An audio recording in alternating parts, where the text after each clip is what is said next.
Un vlog 100% Faust, qui penserait à faire ça? J'ai décidé d'arrêter de lire. Il arrive pas à remonter. C'est un des meilleurs livres que j'ai lu de ma vie. Je suis pas en train de dire que Katy Mendes est une icône lesbienne.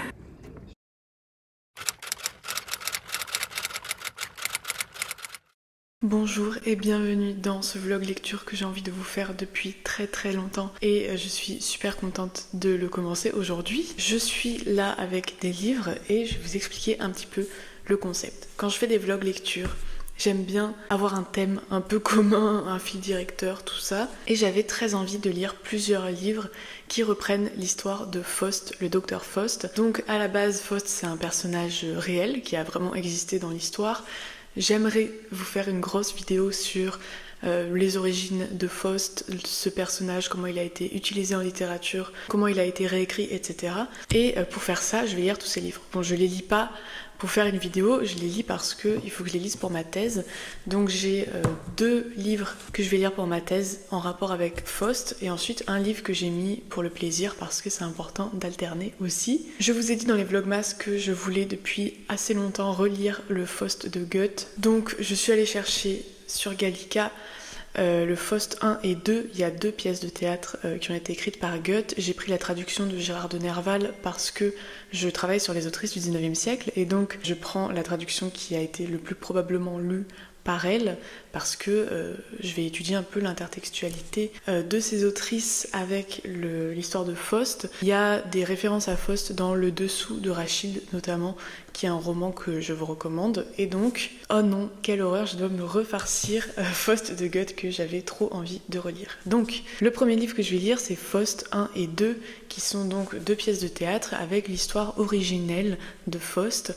L'histoire de Faust, c'est que vous avez un étudiant en médecine, je crois, qui a passé toute sa vie à étudier, à se plonger dans ses recherches et qui a laissé de côté le plaisir, les femmes, l'argent. Il regrette un peu son choix de vie et il va passer un pacte avec le diable, représenté par le personnage de Méphistophélès. Il va passer un pacte avec le diable et vous savez ce qui se passe quand vous passez un pacte avec le diable, ça sent pas bon pour votre âme. Mais il va le faire quand même pour pouvoir enfin profiter des femmes et de toutes les joies de la vie. Ça, c'est donc l'histoire de Faust. Et ensuite, il y a 2 livres qui reprennent ce personnage que j'ai très envie de lire. Celui-là, celui dont je vais parler, j'attends de le lire depuis des mois. Méphistophéla de Catulle Mendes.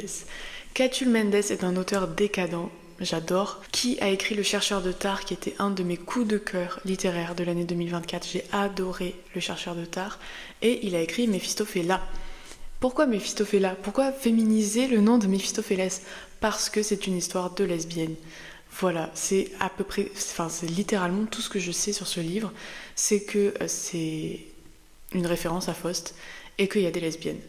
Donc il faut absolument que je le lise, pour d'autres raisons que ça, qui sont que, en vrai c'est utile pour ma thèse. Je vous lis le résumé. Jetée vers le saphisme, la haine et le dégoût de l'homme par une désastreuse nuit de noces, l'héroïne du livre, la baronne d'Ermelinge, qui a changé son prénom, Sophie, contre celui plus masculin de Sophore, représente un type assez répandu dans la société et l'imaginaire fin de siècle, la femme virile, l'Amazone. Ça a l'air absolument incroyable. Et le style de Catulle Mendes, j'adore vraiment, j'aime beaucoup cet écrivain, qui a eu un petit drama avec Rachid, hein si jamais vous êtes au courant. Du coup ça, vraiment j'ai très hâte de le lire. Et le 3e livre que je vais lire dans ce vlog, c'est pas du tout pour ma thèse, là c'est pour le plaisir, même si Méphistophéla, bon ça croise les deux. Je vais lire Le Docteur Faustus de Thomas Mann. Thomas Mann c'est un auteur allemand du XXe siècle, et dans Le Docteur Faustus, il reprend donc l'histoire de Faust, mais il y ajoute là aussi un twist. Je vous lis la 4e de couverture. L'un des plus grands romans de Thomas Mann, composé aux États-Unis de 1943 à 1947, et dont la trajectoire trouve un écho flamboyant et tragique dans l'histoire contemporaine, le triomphe et l'apocalypse de l'Allemagne hitlérienne. Brassant les mythes, renouant avec le démoniaque, paraphant son véritable testament spirituel d'artiste, Mann nous livre la biographie imaginaire d'un artiste qui, comme Nietzsche, braverait la folie pour porter la souffrance d'une époque dans son orgueil de créateur, et comme Schoenberg, serait l'inventeur de la musique sérielle. Ça a l'air, ça aussi, absolument incroyable. Et je suis vraiment super contente de faire cette vidéo. Déjà, si je peux me permettre, je trouve que c'est un concept excellent. Un vlog 100% Faust, Qui penserait à faire ça à part moi? Abonnez-vous. Du coup, voilà, c'est ça qu'on va faire. J'ai vraiment très hâte de filmer ce vlog lecture et de vous le partager quand j'aurai fini de lire un peu tout ça. Ça va prendre du temps. Je vous laisse avec le reste de la vidéo. Je reviens vous parler dès que j'ai commencé Faust de Goethe et puis on se retrouve plus tard.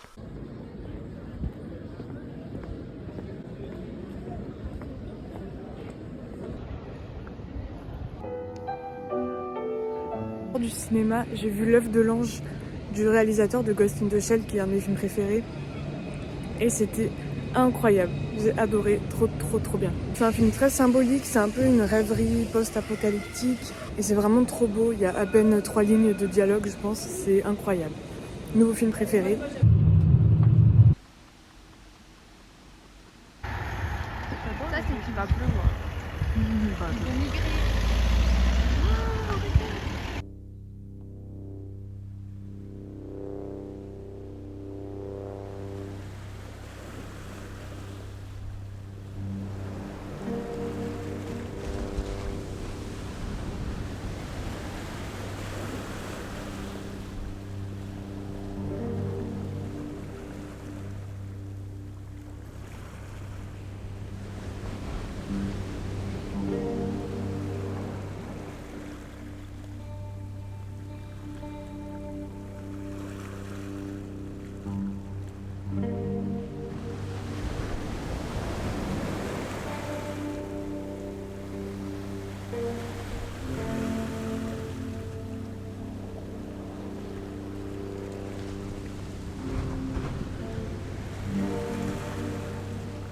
J'ai terminé hier soir ma relecture de Faust 1, donc on va en parler un petit peu.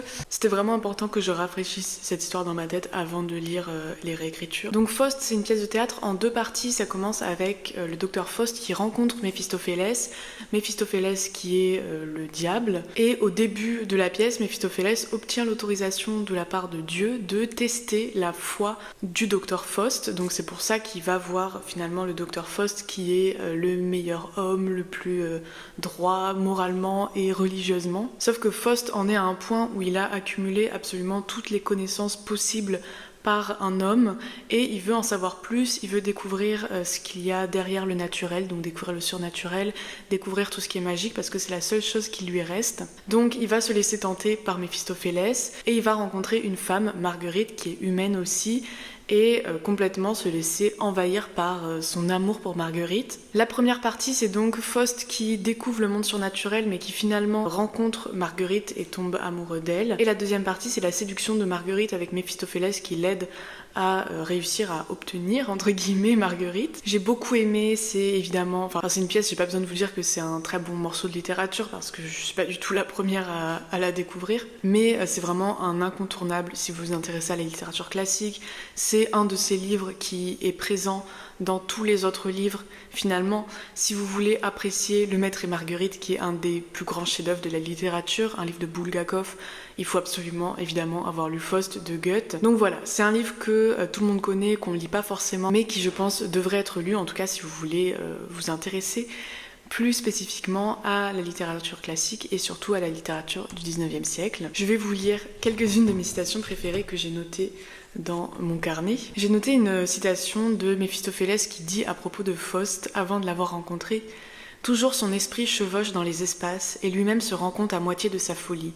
Il demande au ciel ses plus belles étoiles et à la terre ses joies les plus sublimes, mais rien de loin ni de près ne suffit à calmer la tempête de ses désirs. » Et c'est parce que le diable a réussi à voir qu'il y avait une telle tempête dans l'esprit de Faust qu'il va réussir à l'attraper et le corrompre moralement. Faust, dans la première partie, est aussi conscient du fait qu'il a cette espèce de dichotomie en lui entre le corps et l'esprit, entre le terre et le ciel. « 2 âmes, hélas, se partagent mon sein, et chacune d'elles veut se séparer de l'autre. L'une, ardente d'amour, s'attache au monde par le moyen des organes du corps. Un mouvement surnaturel entraîne l'autre loin des ténèbres, vers les hautes demeures de nos aïeux. » J'ai oublié de fermer la fenêtre, donc j'espère que vous n'avez pas trop de bruit dehors, parce que là tout le monde a décidé de se réveiller apparemment. Je me consacre au tumulte, aux jouissances les plus douloureuses, à l'amour qui sent la haine, à la paix qui sent le désespoir. Donc comme je l'ai dit, j'ai beaucoup aimé Faust, j'avais beaucoup aimé aussi la première fois que je l'avais lu, même si j'avais plus beaucoup de souvenirs de cette pièce. Et aujourd'hui, je vais commencer le second Faust, qui a été publié après la mort de Goethe, qui est connu pour être moins bien que le premier Faust, parce que je crois que c'est inachevé, ou qu'en tout cas Goethe est mort avant d'avoir pu finaliser en fait cette version-là du second Faust. Mais je vais le lire et je reviendrai vous en parler après. Gérard de Nerval, il s'est vraiment dit je trouve le Faust 2 chiant, je vais donc résumer les scènes que j'ai pas envie de traduire.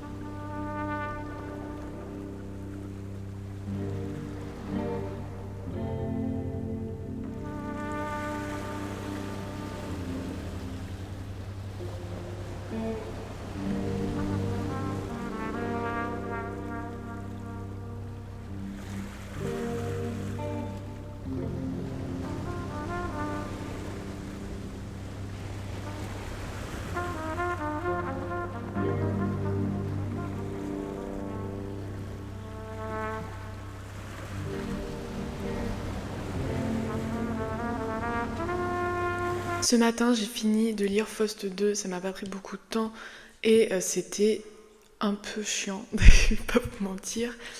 Donc, le Faust 2 est paru en publication posthume, c'est-à-dire que Goethe était déjà mort et que ça n'a pas été fignolé et bien terminé finalement. Et Gérard de Nerval, dans sa traduction, a décidé que les scènes étaient beaucoup trop chiantes en fait et qu'il n'allait pas les traduire. Ce que, en vrai, vu le résumé qu'il a fait des scènes, je peux vous avouer que j'avais pas du tout envie de lire ça. Déjà que le théâtre, avec moi, c'est compliqué. Mais là, vraiment, ça avait l'air absolument interminable. Mais du coup, lire des résumés, c'est pas non plus la chose la plus agréable qui soit en termes d'expérience de lecture. Les passages qui sont traduits étaient quand même bien, et il y a des éléments que j'ai aimés, et ça reste Faust, donc c'est intéressant. Qu'est-ce qui se passe dans Faust 2 ? On va regarder ce que j'ai écrit dans mon carnet. Est-ce que je vous spoil ? Je vous spoil pas, il se passe quelque chose avec Marguerite. Il se passe quelque chose avec Hélène de Troie. On sait pas d'où ça sort. Mais en tout cas, Faust va vivre un peu dans le monde idéal, dans des espèces de visions, et il va retourner dans le monde réel, et il va demander à avoir une ville à lui, qui peut gouverner comme il le veut. C'est pas la pièce la plus intéressante du monde, mais voilà, je voulais quand même la lire parce que j'aime bien faire les choses bien, et je voulais avoir lu Faust 2 parce que je me souviens même pas si je l'avais lu quand j'avais lu le 1 ou pas. Je vous lis une citation que j'ai trouvée absolument pas géniale en soi, mais qui m'a donné plein d'idées et qui me donne envie d'écrire, et j'aimerais bien faire une nouvelle à partir de cette citation, et peut-être que je la mettrai sur Substack, là où je publie de temps en temps des nouvelles et des poèmes, donc n'hésitez pas à aller me suivre sur Substack.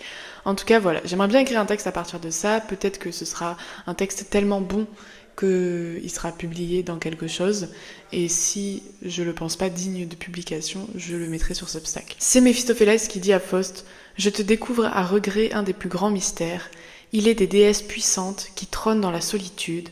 Autour d'elles n'existe ni le lieu, ni moins encore le temps. L'on se sent ému rien que de parler d'elles. Ce sont les mers. » Je trouve ça tellement foisonnant de possibilités d'écriture. Enfin, il y a tellement de choses qu'on pourrait faire avec, et c'est tellement intéressant. Donc voilà, j'aime beaucoup cette citation. Et je vais enfin pouvoir commencer Méphistophéla de Catulle Mendes, que j'ai envie de lire depuis tellement longtemps, et je voulais absolument relire Faust avant de lire Méphistophéla parce que je voulais que ce soit frais dans mon esprit, parce qu'encore une fois, j'aime faire les choses bien. Je vais enfin pouvoir commencer ce livre qui est long. C'est des petites pages dans la collection Bibliothèque décadente des éditions Séguier. Comme je vous l'ai dit au début de la vidéo, Le chercheur de Tarbes de Catulle Mendes, c'est un des livres que j'ai le plus aimé en 2024, et j'ai trop hâte de revenir dans son écriture et de voir ce qu'il a fait avec Faust, et de découvrir aussi un roman du lesbianisme du 19e siècle, même si quand c'est des hommes qui l'écrivent, c'est pas toujours réjouissant, mais j'ai quand même trop hâte. Voilà, qu'est-ce que j'ai fait ce matin ? Ce matin, j'ai continué de ficher l'autre livre que je suis en train de lire pour ma thèse, Renée Vivien, une poétique sous influence, de Camille Isler. J'en ai beaucoup parlé dans les vlogmas, j'en ai parlé dans mon dernier vlog lecture sur Aileen et Écarlate de Christine Pawlowska, et je suis toujours en train de faire ça. De toute façon, ça va pas prendre 2 jours. J'ai fait ça parce que cette semaine j'avais un article à rendre de la conférence que j'ai donnée en Pologne, et là aussi une vidéo est sortie dessus. J'avais un article à rendre que j'ai terminé ce matin, donc ensuite j'ai fiché, et je vais pouvoir commencer ça aujourd'hui. Je suis vraiment super contente. On est vendredi aujourd'hui et je vous tiens pas trop au courant des repères temporels parce que c'est vraiment un vlog lecture et je parle un peu que de mes lectures. Enfin, je filme pas toute ma vie parce que sinon ça durerait vraiment très très longtemps. Mais on est vendredi, donc là c'était une semaine que j'avais réservée pour l'écriture de l'article que je devais rendre.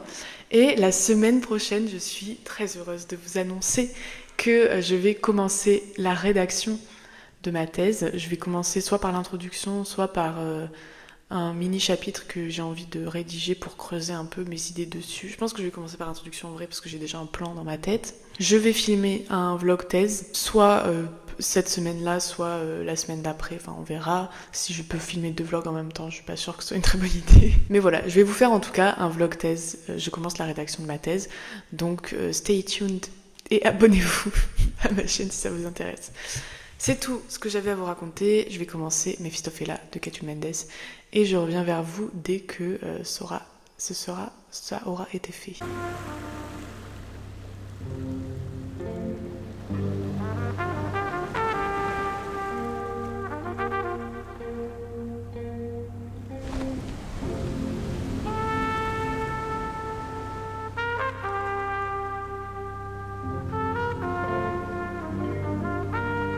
Ce matin, j'ai lu le prologue et le premier chapitre de Mephistophéla de Catulle Mendes et c'est absolument incroyable.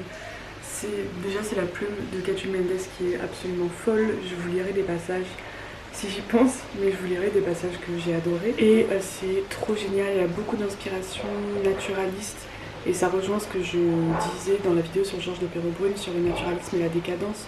Le fait qu'il y a beaucoup de points qui se rejoignent et là on a un propos aussi sur l'hérédité, sur le mal qui se transmet de mère en fille et c'est vraiment absolument génial. J'ai trop hâte de vous en parler un peu plus, mais pour l'instant je vais continuer de lire. C'est trop bien, vraiment.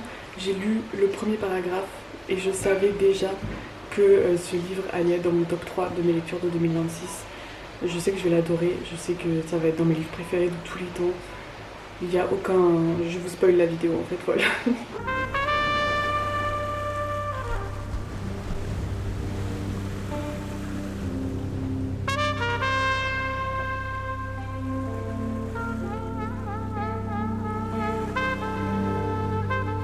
Déjà, le roman commence avec cette description du personnage principal qui est absolument genre à 200% dans ma DA. J'ai aussi appris dans ce livre que Mademoiselle de Maupin, donc dans le roman Mademoiselle de Maupin de Théophile Gautier que j'ai lu récemment, est basé en fait sur un personnage réel qui est Mademoiselle d'Aubigny.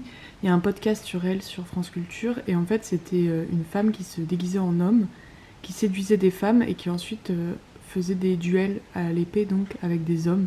Et je trouve ça absolument trop cool. Et puis comme je vous ai dit, la plume de Catulle Mendes, elle est incroyable. Je vous mets cette description juste ici, qui est absolument trop belle. Et c'est pour ça que la littérature du 19e siècle restera pour toujours la meilleure littérature à mes yeux. Je trouve ça vraiment d'une beauté inouïe en fait.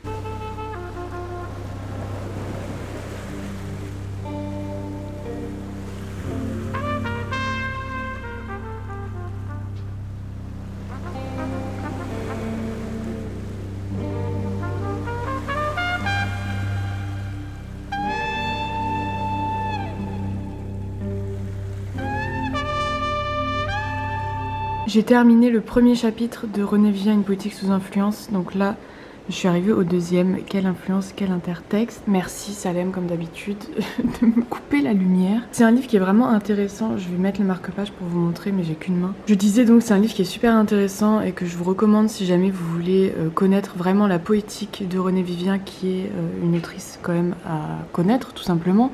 Évidemment, je vous conseille de la lire avant de lire ça, c'est pas forcément pour tout le monde et tout le monde ne fait pas une thèse sur l'intertextualité décadente, mais c'est un livre qui est vraiment très intéressant sur René Vivien, qui est assez accessible, je trouve, c'est pas trop obtus comme écriture universitaire. Et je voulais aussi vous dire, si jamais vous vous posez la question d'où vient ceci que j'utilise comme marque-page pour donc tenir le livre ouvert sans avoir à mettre ma main, ça vient de Page Encore, la marque. Vous voyez pas, mais je vous le dis. Voilà, la marque c'est Page Encore. Ça coûte cher pour cette marque. Vraiment, vous avez des dupes un peu partout sur internet. Mais moi j'avais acheté celui-là quand j'étais en master. Et ça marche vraiment super bien. Voilà.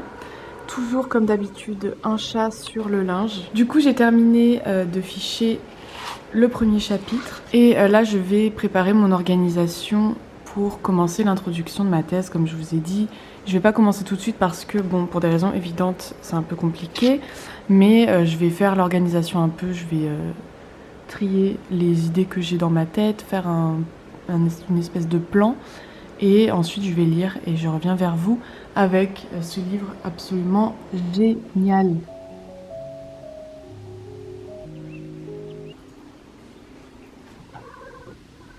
On est dans un passage ici, je suis dans le chapitre 3 où Sophie, donc en gros il y a deux jeunes filles, c'est Sophie et Emmeline, et elles sont amoureuses sans vraiment s'en rendre compte. Sophie va finir par épouser malgré elle le frère d'Emmeline et il va y avoir, comme vous en doutez, pendant la nuit de noces, une scène d'agression sexuelle. Là on est après ce moment absolument horrible où Sophie a envie de fuir et elle passe par la chambre d'Emmeline et là on a un exemple parfait de la différence entre le male gaze et le female gaze. Je vous refais le topo pour les personnes qui connaissent pas ces notions. Donc le male gaze, c'est une notion de Laura Mulvey qui applique ça au cinéma. Donc elle explique que le male gaze, c'est le regard masculin sur la femme. La femme va représenter, va être un objet passif, un corps observé et ne va être là que pour être observé par un homme. Donc c'est ce qu'on va voir au cinéma. Il y a plein d'exemples, je vais pas m'arrêter dessus. Mais c'est une scène par exemple où vous allez avoir une femme endormie qui va être regardée par un homme et qui va être vraiment un objet de désir. Et ce qui est important, c'est que c'est un être absolument passif. Et donc la femme est entièrement objectifiée. Le female gaze, c'est une notion qui a été théorisée qui existait déjà, mais qui a été théorisée par Iris Bray dans son livre La Révolution à l'écran, où elle explique que la femme peut être un sujet dans la question du désir, donc à la fois désirée et désirante, et on n'a plus cette passivité de la femme contre l'activité de l'homme. Et ici donc, Sophie regarde Emmeline en train de dormir, Emmeline se retourne, sans faire exprès, elle est en train de dormir, elle enlève son drap, et donc elle se retrouve seins nus devant Sophie. Et là vous avez la preuve finalement que c'est un homme qui est en train d'écrire ce livre, parce que il décrit donc la manière dont Sophie admire la beauté, la sensualité d'Emmeline. Il décrit ses seins en long, en large et en travers, il décrit son corps, ce qu'elle voit, la naissance du désir lesbien, etc. Mais en fait, le fait qu'il choisisse spécifiquement cette scène pour décrire la naissance du désir de Sophie, c'est très représentatif de la manière dont les hommes imaginent le désir et de la manière dont les hommes ont appris, à cause de la culture patriarcale, à ressentir le désir. Donc pour lui, la seule scène possible pour représenter la naissance du désir chez Sophie, c'est une scène où l'autre fille est endormie et se dénude sans faire exprès, comme ça on garde son innocence et sa pureté. Et il n'y a que comme ça, c'est vraiment dans cette scène que Sophie découvre pour la première fois son désir et comprend que ce qu'elle ressent, c'est du désir. C'est typique vraiment du male gaze, du regard masculin, parce que vous avez du voyeurisme, vous avez un objet de désir qui est complètement passif, parce qu'elle est littéralement endormie, et vous avez au contraire le sujet désirant qui est un sujet donc voyeuriste, actif, qui regarde. On a quand même une différence qui est faite entre sa réaction à elle et la réaction qu'a eue son nouveau mari, ou la réaction qu'aurait eu un homme dans ce cas-là, et c'est dit d'ailleurs parce que Kathryn Mendes écrit que si elle avait été un homme, si elle avait été comme son mari, elle serait sûrement allée voir et toucher en fait ce corps qui l'attire, mais elle reste quand même dans une forme de pudeur qui en fait est juste un respect du consentement, mais bon bref, elle reste dans une forme de pudeur vis-à-vis du corps de la fille qu'elle aime. Donc voilà, je trouve ça intéressant pour la question du regard masculin, du regard féminin, parce que même quand on lit des textes masculins avec des amours lesbiennes, on voit tout de suite la différence en fait dans la manière dont les corps sont décrits. Et c'est assez intéressant de voir la différence entre ce passage-là où vous avez donc Sophie qui regarde Emmeline endormie et L'Incipit de Ça raconte Sarah de Pauline Delabroix-Allard, qui est un texte contemporain. J'ai fait toute une vidéo sur ce livre, donc je vous y renvoie. Mais c'est intéressant parce que dans L'Incipit de Ça raconte Sarah, on a aussi une amante qui regarde le corps de sa meuf, mais c'est extrêmement différent et je vous invite vraiment à comparer un peu les deux extraits. Déjà, je vous invite à aller lire Ça raconte Sarah. Mais voilà, Donc cet extrait-là, je le trouvais intéressant pour la question du regard masculin. Ça reste un livre que j'adore vraiment, enfin il est incroyable, la langue est ouf. La scène d'agression sexuelle pour le coup, je trouve est très réussie entre guillemets, enfin elle est très représentative de la violence que ça représente et on n'a pas du tout de sexualisation de Sophie. Ce qui, par rapport à ce que font les hommes d'habitude, c'est déjà mieux voilà, que ce que font les autres. Là, on a un passage où on voit bien la différence finalement entre Sophie et son mari. Imposée à Emmeline, car elle se sentait forte, avec des virilités dans les bras, une minute ressemblant à la nuit de noces qu'elle avait subie, elle, Sophie, cela lui apparaissait comme tout à fait impossible. Ce sont les hommes qui sont les violents, qui sont les brutes. Pour la première fois, l'idée la traversa que l'enlacement féminin pourrait avoir des masculines caresses, tout ce qu'elles ont de tendre, sans rien avoir de ce qu'elles ont de déchirant.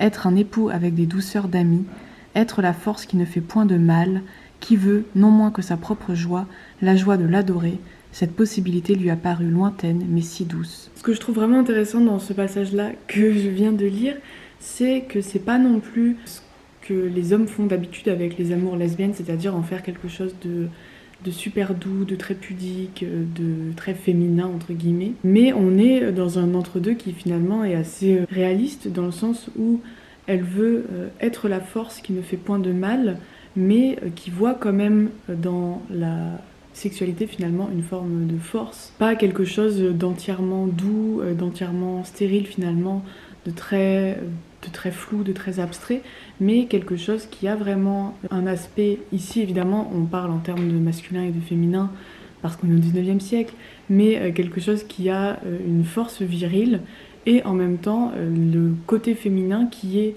pas juste de la douceur, mais en fait le fait déjà de vouloir que l'autre prenne du plaisir, ce qui est un truc de ouf. On a une douceur qui est pas de l'ordre de la douceur physique, mais plutôt de la douceur en termes d'empathie et de partage, qui sont des valeurs malheureusement féminines, qui devraient être des valeurs humaines, mais bon ça c'est un autre sujet. C'est intéressant parce qu'on n'est pas non plus dans une idéalisation totale des amours lesbiennes, on est dans quelque chose d'assez intermédiaire finalement, où à la violence des hommes va s'opposer non pas la douceur des femmes, mais l'entre-deux que les femmes ont trouvé entre la douceur et la brutalité, donc quelque chose qui finalement existe dans le respect de l'autre personne, sans nier la force ou la brutalité que ça peut avoir.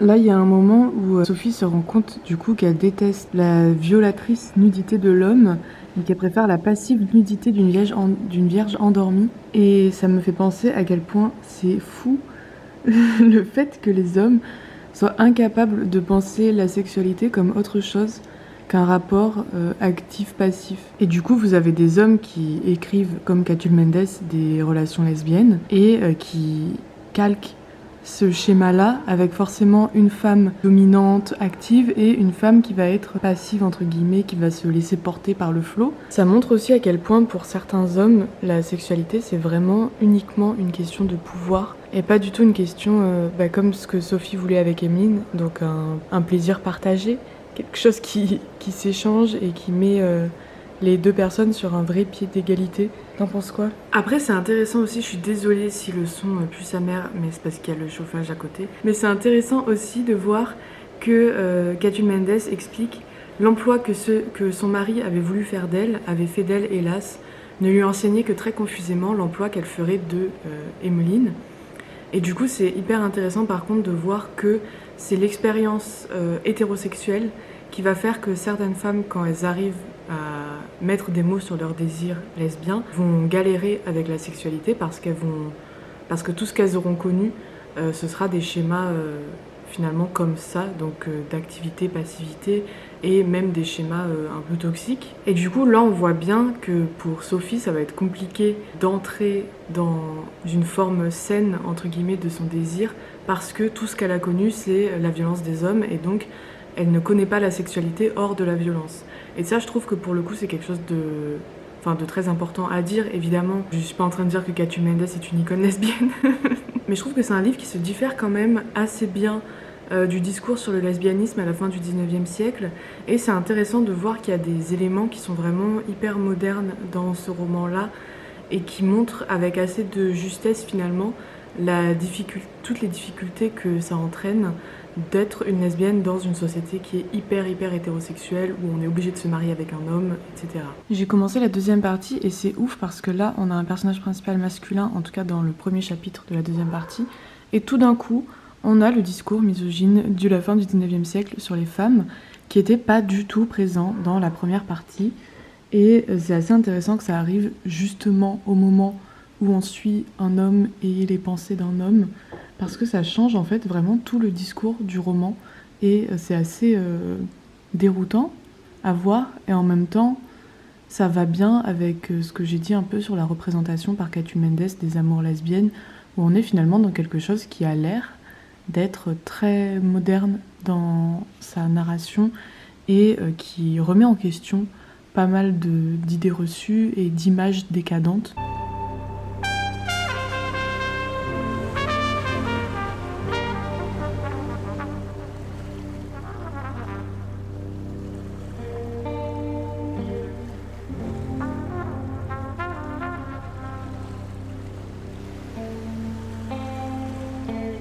Je ne vous ai pas trop tenu au courant, mais cette semaine, j'ai beaucoup avancé dans Mephistophéla de Catu Mendes. Là, je suis arrivée à la page 488. J'ai terminé donc le premier livre, ça je pense que j'en avais parlé, et le deuxième livre, la deuxième partie du livre, qui est en 3 parties, je précise, la deuxième partie du livre, et se termine avec une scène de sabbat qui est absolument mais incroyable. Vous avez le personnage principal qui commence à remettre en question ses choix de vie. Évidemment, on est au 19e siècle, il fallait s'attendre à ce que ce soit pas 100% pro-lesbianisme. Elle commence à remettre en question ses choix de vie et en même temps, elle refuse de céder à une telle remise en question parce qu'elle est très fière d'être elle-même et d'assumer à ce point ses désirs dans une société qui les voit comme quelque chose de monstrueux. Mais à la fin, on est dans une scène de dîner où elle a convié un peu toutes les femmes de sa cour, c'est pas ses amantes, mais c'est que des femmes qui partagent son goût pour la sexualité lesbienne. Et donc, elle se retrouve dans ce dîner et tout d'un coup, elle a une espèce de vision où elle voit une scène de sabbat. Et dans cette scène de sabbat, c'est elle, donc c'est Sophie, le personnage principal, qui reçoit un peu une sorte de pouvoir de mise en tentation, de pouvoir de corruption des femmes. C'est une scène qui est vraiment incroyable. Je vais aller vous chercher des extraits. J'ai corné, je pense, toutes les pages de cette scène. Là, c'est le moment où le sabbat commence. La baronne Sophore d'Ermelinge vit s'édifier la chimère d'un délicieux et formidable sabbat, où la multitude des belles sorcières et des possédés dit la messe blasphématrice du viril amour. Donc là, vous avez une description du sabbat sur plusieurs pages qui est vraiment incroyable. Et voici que, hors d'une fumée qui se déchira comme un voile, apparut sur l'autel une colossale forme. Avait-elle surgi des infernales profondeurs ? Était-elle descendue du clair empyrée nocturne ? Elle était noire, rouge et dorée. Elle se dressait, diabolique et céleste, prodigieuse. Elle était terrible par l'énormité de la grâce autant que séduisante par l'infini de l'horreur. On devinait la suppliciante charmeresse, et dominant les voix des sœurs agenouillées, son rire, Sophore le reconnut, sonna comme un clairon de victoire. Femme par les cheveux lourds et longs et par le mystère des regards et par la rougeur des lèvres fraîches comme un baiser sanglant, bête par la poilure d'or dont se couvraient ses bras et ses jambes, et par ses pieds de chèvre, elle était le Satan femelle d'un sabbat sans homme, et tandis que son front, cornu comme celui des satyresses, flamboyait étrangement un diadème de diamants sombres qui éveillait l'idée d'une constellation d'étoiles damnées, la démone aux divins yeux, troussant jusqu'au nombril sa robe d'écarlate et d'or, montrait impudemment et offrit aux adorateurs son sexe fauve pareil à un ostensoir. C'est, bon déjà, la langue de Catu Mendes, comme je l'ai dit, elle est absolument incroyable et c'est typique du style des romans décadents et c'est pour ça que j'adore la décadence parce que c'est un style que vous trouverez nulle part ailleurs, qui est tellement orné et tellement précieux et en même temps plein de mots qui parfois sont d'une vulgarité mais qui fonctionnent tellement bien dans ce langage et c'est toujours des sonorités incroyables, enfin bref. Le style de Catu Mendes, je le trouve fou. Et ça montre aussi tout ce que j'aime dans la décadence. Cette scène de sabbat, elle est absolument incroyable. Et c'est pour ça, je pense que si vous avez aimé L'Abbat de Huysmans, qui est un de mes livres préférés de tout, tous les temps, tout auteur, tout siècle confondu. Si vous avez aimé Là-bas de Huysmans, vous aimerez Méphistophéla de Catu Mendes. C'est le versant lesbien de Là-bas de Huysmans. Voilà, tout simplement. J'ai trouvé un nouveau genre de livre préféré, qui sont les livres sur le sabbat. Personne n'est étonné. Non mais vraiment, c'est absolument incroyable. J'ai commencé du coup la 3e partie hier. Je crois qu'il me reste 100 pages, donc je vais essayer de le terminer aujourd'hui peut-être.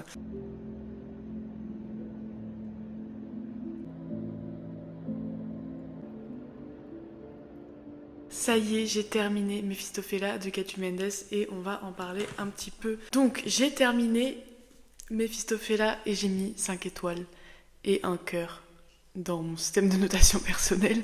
C'est le meilleur livre que j'ai lu cette année. Bon, il n'y en a pas beaucoup, mais c'est quand même le meilleur livre que j'ai lu cette année. Et c'est un des meilleurs livres que j'ai lu de ma vie. Et je l'adore. Du coup, on va en parler un petit peu, mais je vais quand même essayer d'être synthétique. J'ai fait ma petite fiche de lecture dans mon carnet comme d'habitude. Donc, c'est un roman qui est divisé en 3 livres.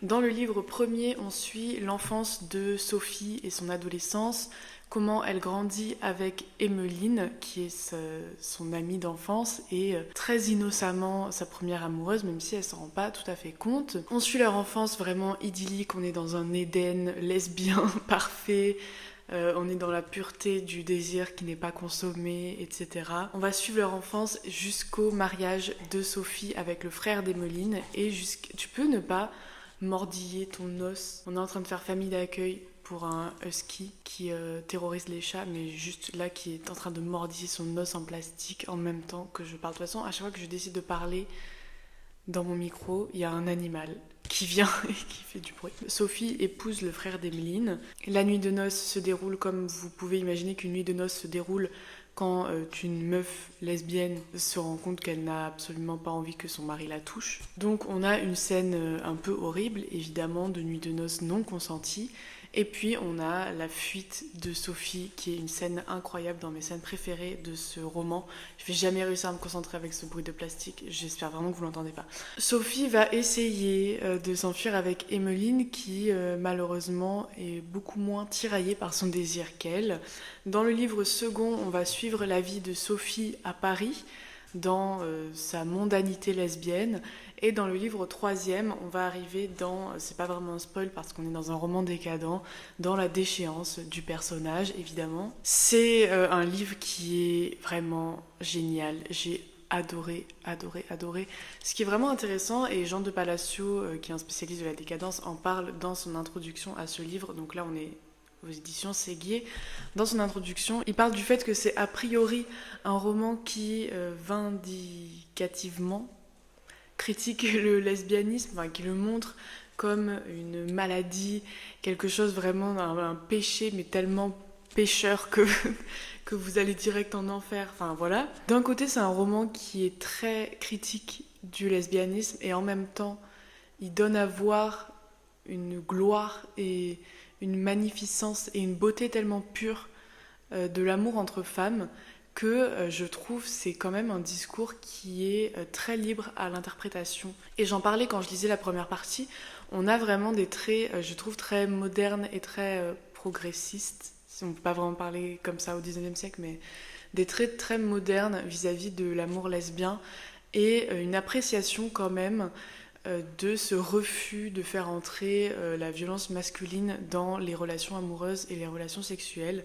C'est un propos qui est vraiment très intéressant, je trouve, à analyser. Et c'est un roman qui vraiment mérite d'être lu de manière différente et mérite d'être lu avec nuance. Bon, tous les romans doivent a priori être lus avec nuance, mais celui-là propose vraiment un propos qui est assez complexe finalement et très contrasté sur le lesbianisme. Et comme je vous l'ai dit, les moments où le roman est vraiment critique sur la question lesbienne, c'est les moments où finalement on est d'un point de vue masculin, mais ce point de vue masculin est vraiment montré. Et ça, c'est assez intéressant, je trouve. Mes passages préférés, j'ai 3 passages préférés dans ce livre. Le premier, comme je vous l'ai dit, c'est Sophie qui s'enfuit après sa nuit de noces. C'est un passage qui est très rachildien, finalement, si vous aimez Rachilde. C'est un passage qui est très décadent en général, mais on est vraiment dans cette fuite échevelé d'une femme qui vient de se rendre compte que la violence existait et que la passion amoureuse c'était pas juste ce qu'elle ressentait de très pur pour sa copine. Et elle est là et court, vous imaginez ses cheveux au vent dans la forêt et tout. On est dans un passage vraiment très bestial finalement. Et dans Mephistophéla de Catulle Mendes, vous avez tellement d'éléments qui peuvent être rapprochés de la littérature de Rachilde de toute façon. Il y a toute une rumeur comme quoi Rachilde avant son mariage avait eu une espèce d'amour passionné pour Catulle Mendes qui ne lui a pas été rendu. Mais vraiment, je trouve qu'on est très là-dedans et dans la décadence que moi j'aime profondément. On est dans un roman qui est vraiment très bestial, très instinctif, très orné dans sa langue, très fou dans sa langue, enfin ça part dans tous les sens. Et les mots sont incroyables et les jeux sur les sonorités sont... Enfin bref, c'est fabuleux. Donc il y a cette scène-là. Ensuite, il y a la scène dont je vous ai parlé du sabbat qui est absolument... mais d'une réjouissance. Enfin, c'est trop bien. Et de toute façon, moi, la littérature diabolique un petit peu, enfin, j'adore ça et je trouve ça absolument génial. C'est effervescent, enfin, c'est incroyable. Et enfin, il y a le moment où Sophie essaie de titiller un peu son plaisir parce qu'elle a un peu tout essayé, enfin, elle a tout fait, tout vu, tout pris, quoi. Et elle commence à se prendre de passion pour voir des femmes en train de se faire torturer. Et encore une fois, voilà, moi, ma violence en littérature, je l'adore et je trouve qu'elle est hyper intéressante. Et la violence, évidemment, c'est intéressant en littérature quand ça a un propos et quand ça sert quelque chose. Et là, c'est un livre qui est tellement intéressant sur le désir féminin, sur le fait de faire entrer la violence dans la sexualité lesbienne, dans quelque chose qui s'affranchit dans un premier temps de la violence masculine et qui ensuite va faire entrer une autre forme de violence. Est-ce que c'est une violence féminine? Est-ce que c'est juste reproduire la violence masculine qu'on a vécue et la faire revivre dans la relation sans homme? Est-ce que c'est une autre forme de violence totalement nouvelle? Est-ce que c'est une forme de violence hybride? Est-ce que c'est quelque chose qui dépasse les genres? Enfin, c'est hyper intéressant. Et on va donc enchaîner sur les thèmes de ce roman que moi j'ai adoré.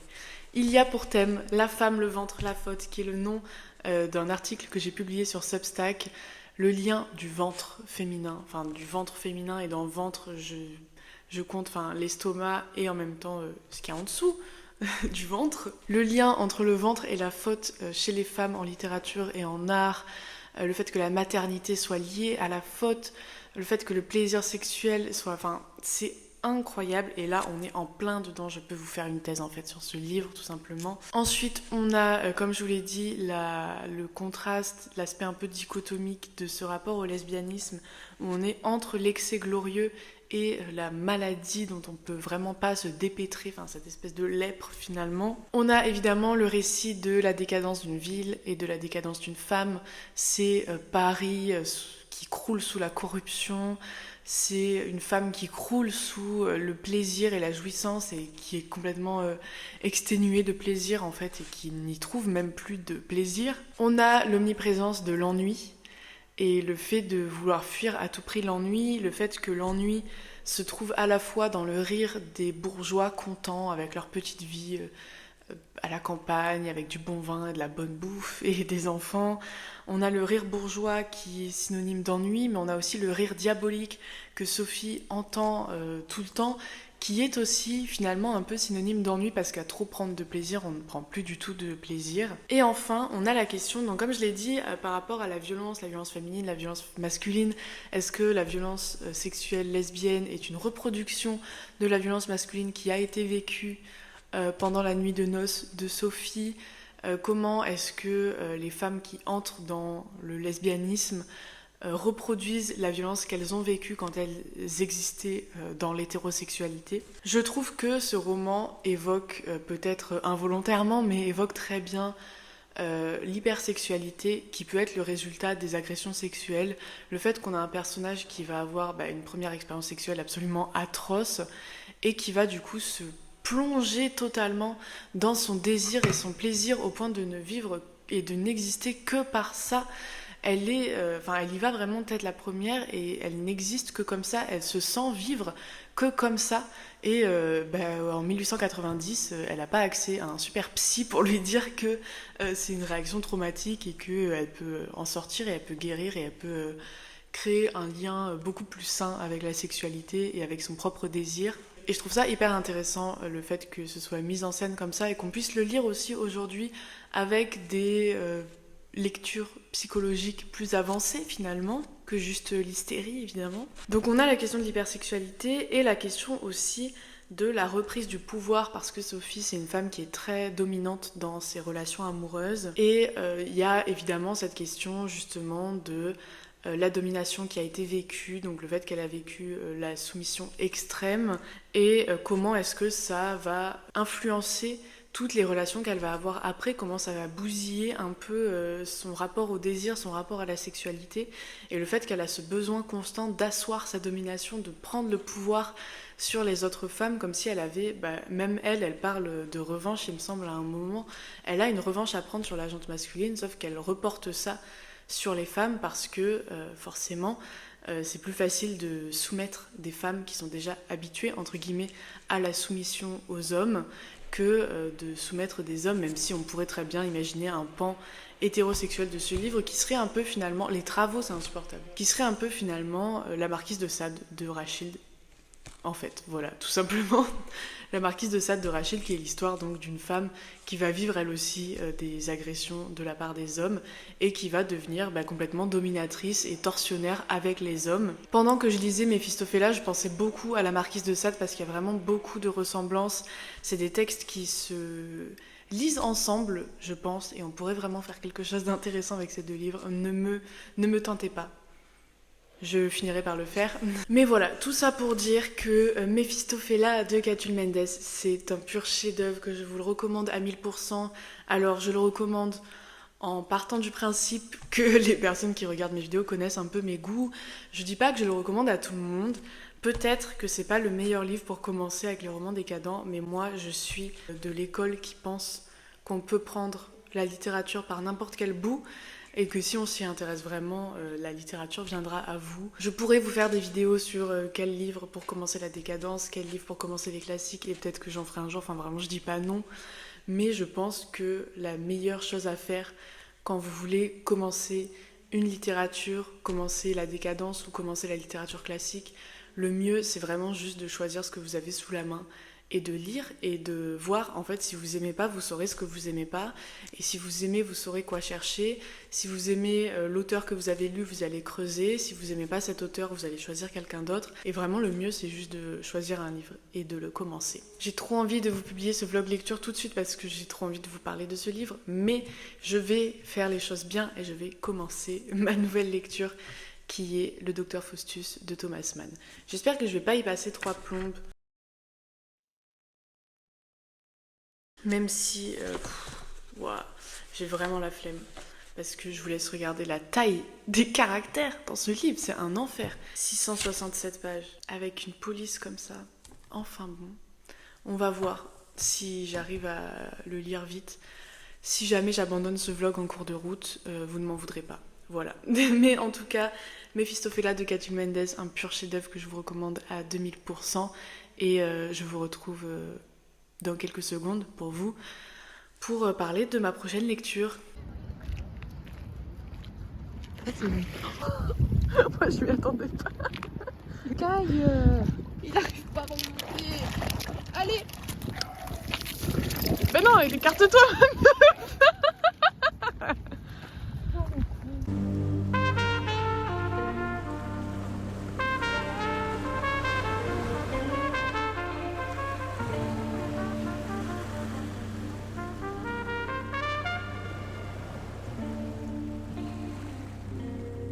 J'ai lu les 50 premières pages et pour l'instant j'adore, c'est vraiment trop bien. Donc en fait c'est une biographie fictive, c'est un personnage donc qui écrit une biographie de son ami mort qui était un génie de la musique, et c'est un personnage qui est inspiré de Nietzsche. Et donc on a l'histoire de leur enfance, et là il est dans le moment où il commence à écrire la biographie, donc il parle beaucoup de leur enfance, tout ça, et c'est vraiment trop bien. C'est très très différent de Méphistophélès pour le coup, c'est pas du tout le même style, mais c'est très bien écrit et j'aime beaucoup pour le moment. J'ai ma petite tisane là, mon petit livre, et il pleut dehors.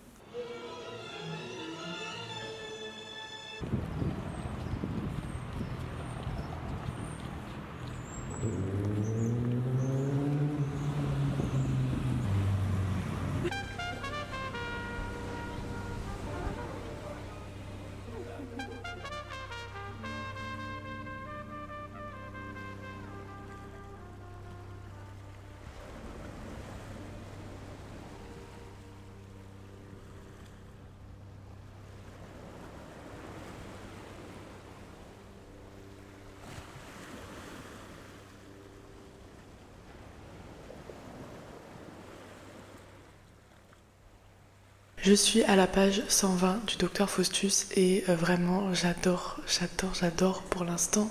C'est donc, comme je vous l'ai dit, une fausse biographie et ça fait un peu comme dans Pale Fire de Nabokov, Feu pâle, qui est le roman dont je parle un peu tout le temps.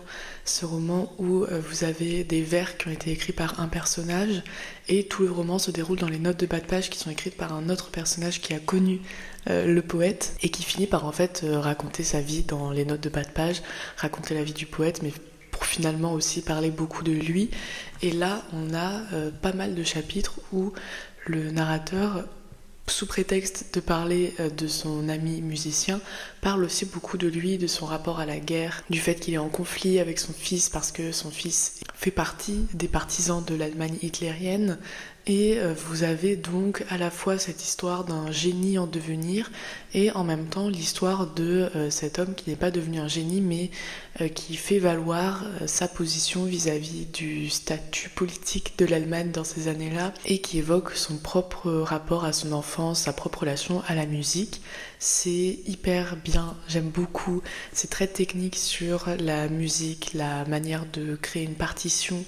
Là, j'ai passé les chapitres où il explique un peu toutes les théories qu'ils ont découvertes avec son ami sur justement la manière de créer une partition, le fait que la musique est un art qui se lit et qu'un compositeur, en voyant simplement une partition, peut dire si c'est une musique de qualité ou non. Donc c'est vraiment un livre super intéressant que j'aime beaucoup et je suis qu'au début pour l'instant.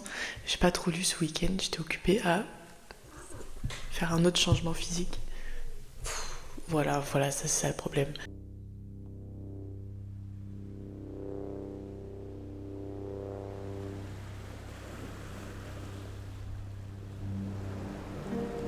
Ça y est, j'ai enfin hacké ce livre, Le Dr Faustus de Thomas Mann. Je suis à la page 220 environ, je crois.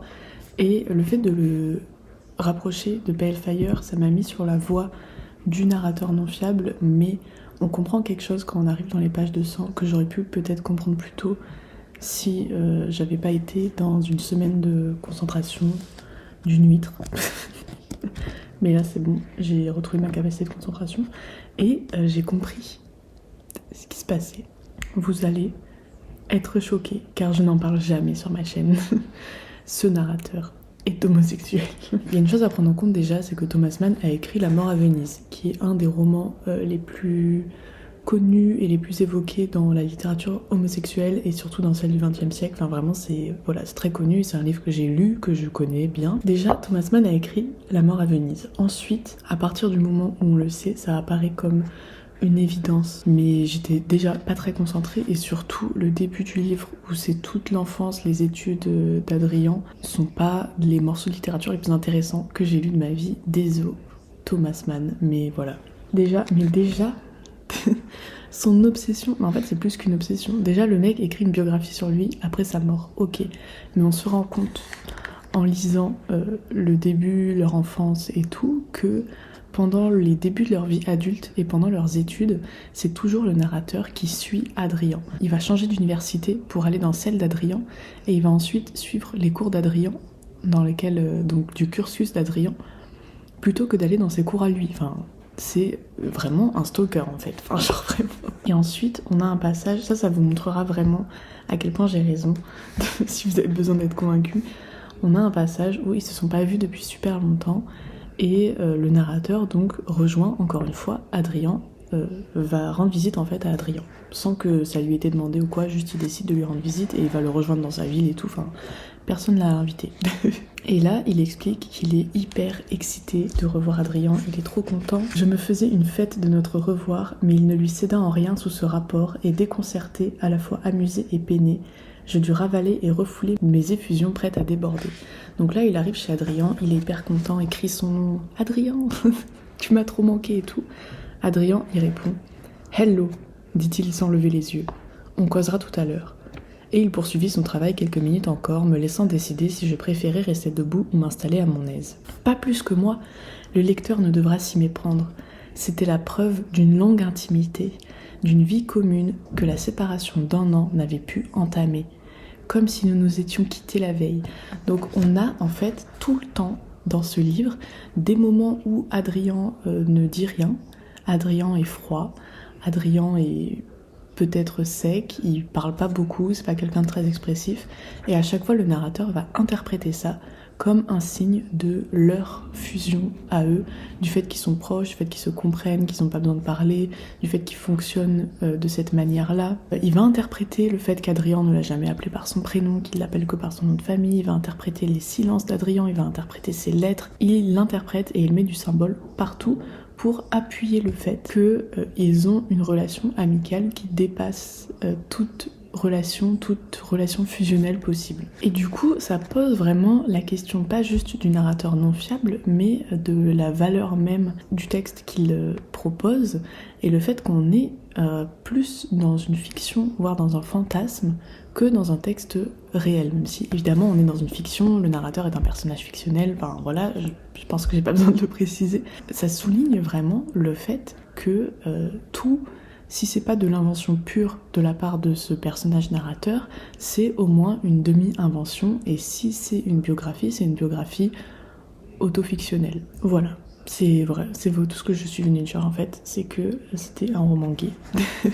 Comme je l'ai dit, j'ai eu un peu du mal avec les 200 premières pages parce qu'il y a des passages très beaux, c'est très bien écrit et le résumé donne vraiment très très envie. Et évidemment la référence à Faust donne très envie aussi de parler un peu plus du génie musical d'Adrien, comment il va se construire et à quel moment est-ce qu'on va voir un peu un parallèle avec le docteur Faust, etc. Mais les 200 premières pages, c'est vraiment leur enfance, leur éducation à l'université, c'est pas ma partie préférée et c'est pas le plus intéressant je pense. C'est plutôt pour installer un peu les personnages et je pense que ces 200 premières pages, c'est aussi pour amener à cette révélation un peu du narrateur non fiable pour qu'on se rende compte vraiment qu'on n'est pas dans une biographie mais qu'on est dans quelque chose de beaucoup plus complexe et que c'est un livre qui va beaucoup plus en révéler sur le narrateur que sur Adrien lui-même, alors que le narrateur passe son temps à dire que tout ce qu'il raconte en révèle plus sur Adrien que sur lui-même. Donc on sait en fait qu'on ne doit pas le croire et on sait qu'il manipule tout ce qu'il raconte et qu'il essaie vraiment de donner à voir quelque chose au lecteur qui n'a rien à voir avec la réalité vécue. Mais voilà, là on arrive à un moment où Adrien a enfin commencé ses études de musique, donc il commence enfin à se passionner un peu pour la musique. Et donc on va arriver, je pense, dans le cœur du roman, qui va, je l'espère, être plus passionnant que le début. Là c'est hyper intéressant parce qu'on est dans un passage où ça ressemble vraiment à Feu pâle de Nabokov qui, comme vous le savez peut-être, est un de mes livres préférés de tous les temps et surtout un des meilleurs livres jamais écrits tout simplement. Et là le narrateur a reçu une lettre d'Adrien, le personnage principal qui est donc le musicien de génie, et il interprète en fait totalement cette lettre, il explique ce que ça veut dire selon lui, pourquoi il a écrit comme ça, pourquoi il a écrit ça, pourquoi il a choisi de raconter ce passage. Et le fait que donc l'intérêt de la lettre se concentre sur l'anecdote, ce que veut dire en fait cette anecdote. Et je trouve que le parallèle est vraiment intéressant, je crois que j'en ai déjà parlé dans ce vlog, mais la ressemblance avec Feu pâle de Nabokov, ça montre à quel point on est quand même face à un narrateur qui construit aussi l'image de l'ami dont il fait la biographie et qui l'a construit vraiment à sa manière, et on ne sait pas en fait si c'est un narrateur fiable ou pas, et on ne sait pas à quel point il invente ou il romantise ou il esthétise en fait tout ce qu'il nous raconte. On pourrait même douter de la réalité en fait de ce qu'il raconte. Est-ce qu'il fait une biographie ou est-ce qu'il crée une œuvre de fiction? Et ce serait donc, on serait dans de la fiction dans de la fiction, c'est-à-dire un livre de Thomas Mann qui invente le personnage du narrateur et le narrateur qui inventerait le personnage d'Adrien Leverkusen pour se mettre en valeur peut-être, pour raconter tout simplement quelque chose qui va s'apparenter à l'histoire du Dr Faust pour l'instant le parallèle n'apparaît pas totalement, mais probablement ça va arriver, enfin bref. Je trouve que c'est hyper intéressant à voir comme parallèle avec Feu pâle, parce que ça pose la question du narrateur non fiable, et la question du narrateur non fiable c'est une des questions les plus intéressantes en littérature. Voilà, je reviendrai vers vous quand j'aurai plus d'éléments sur cette question, mais je trouve ça vraiment trop intéressant.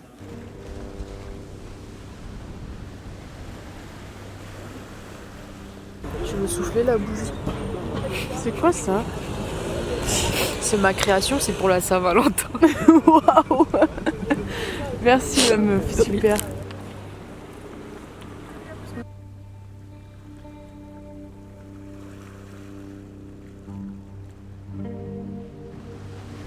J'ai commencé le montage du vlog du coup et là j'en suis au moment où je parle de Méphistophéla et où je dis que Sophie, le personnage principal, entend un rire diabolique et que c'est un motif dans tout le roman. Et je me rends compte, je viens vraiment de faire le lien, que c'est exactement ce qu'on a dans Le Docteur Faustus de Thomas Mann, parce que Adrian Leverkühn, on nous le dit depuis le début, est suivi un peu par ce motif du rire. Il a un rire très spécial. Il me semble que dans le résumé, ça parle aussi d'un rire qu'il entend et qui a des propriétés diaboliques. Donc c'est hyper intéressant et c'est ça aussi qui va permettre un peu de relier les romans. C'est le fait qu'on va avoir ce rire, le rire qui fait partie de la mythologie du diable et de la figure du diable, de Méphistophélès, etc. Ça même, c'est bon, ça passe les coups. Je viens d'arriver à la page 310, 311 et quelques et le diable vient seulement d'arriver. On est presque à la moitié du livre et c'est seulement là que le diable arrive pour que Adrien fasse son pacte avec le diable. J'en peux plus, franchement, je vais vous dire la vérité, je le trouve un peu chiant de ce livre. Voilà, je suis sûre que c'est un très bon livre, une grande œuvre littéraire, mais là je vais essayer de faire un marathon de lecture en 3-4 jours pour le terminer, pour poster ce vlog lundi, on est jeudi soir. Parce que j'ai envie de lire autre chose en fait. J'ai envie de lire des trucs pour ma thèse, j'ai envie de lire d'autres livres, mais là, je peux plus me le coltiner et c'est chiant. Voilà, je m'ennuie. Évidemment, c'est toujours quand je me mets à râler qu'il y a un passage incroyable ici, tout un discours du diable sur la nature de l'inspiration et le fait que c'est forcément diabolique parce que ça échappe à la raison divine, à la modération. D'accord, tu voulais vraiment être dans la vidéo une fois de plus. On est vendredi matin et hier soir j'ai décidé d'arrêter de lire Le Docteur Faustus de Thomas Mann parce qu'en fait je trouve le style absolument illisible. Voilà. On va avoir le même problème que d'habitude. Donc je précise évidemment pour les personnes qui ne me connaissent pas que je sais pas pourquoi je me justifie en fait. Dès qu'un livre me plaît pas et m'enlève en fait l'envie de lire, j'abandonne ce livre parce que j'estime qu'il est pas pour moi et que la rencontre entre le livre et moi ne se fait pas. Mais j'aimerais préciser en termes de style que c'est pas une question de longueur ou de construction des phrases parce que j'ai passé les meilleurs mois de ma vie à lire La Recherche de Proust et c'est pas non plus une question de jargon. Il y a beaucoup de jargon musical dans ce livre. C'est très dense en termes de composition musicale classique, romantique. C'est très dense en termes de réflexion religieuse, politique. Mais j'ai pas de problème avec le jargon. Par exemple, j'ai adoré L'Ève future de Villiers de l'Isle-Adam, même s'il y a beaucoup de jargon scientifique. Mais voilà, j'aime pas du tout comment c'est fait. Le fait que j'arrive au milieu du livre et qu'on a enfin le chapitre du pacte avec le diable et que c'est encore un chapitre avec une conversation à n'en plus finir, voilà, j'ai trouvé ça insupportable et en fait tout simplement je m'ennuie, mais je m'ennuie de ouf. Du coup j'abandonne. Désolé. Donc je suis allée lire un résumé sur internet pour voir s'il se passait des choses après, pas grand chose. En tout cas pas l'équivalent de 340 pages. Je pense que je vais juste lire un petit passage qui m'intéresse. C'est pas un spoil de vous dire qu'Adrien meurt parce que c'est annoncé vraiment au tout début du récit, donc je pense que je vais aller lire le passage où il meurt et je vais lire peut-être les 2-3 pages de fin juste pour voir s'il y a quelque chose d'absolument incroyable. Mais voilà, je laisse tomber. J'ai déjà lu La mort à Venise de Mann et je me souviens pas avoir apprécié plus que ça le style, donc je pense que juste Thomas Mann c'est peut-être pas pour moi.